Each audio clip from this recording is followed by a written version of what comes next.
In today's video, we're going to tackle a common iPhone problem: corrupt videos. These pesky files can ruin your memories, but don't worry, we've got a solution. A simple restart can often resolve minor software glitches that might be causing the video corruption. Ensure your iPhone is running the latest iOS version. Transfer the video to a computer to see if it plays correctly there. VLC Media Player can be a lifesaver. Go to Media, then Convert/Save. Add your corrupt iPhone video. Click on Convert/Save. Select Different Format.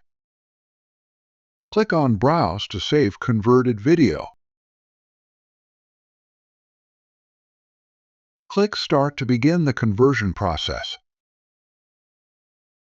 For more severe video corruption, we'll use a specialized tool called Remo Video Repair. Download and install Remo Video Repair.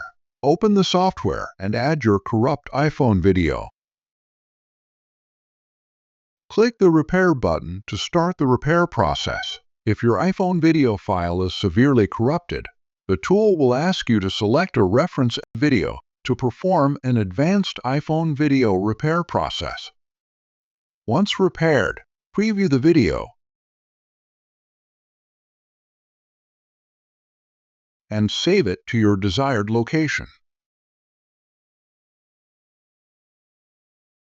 Click on the link in description for more tips on repair corrupt iPhone video.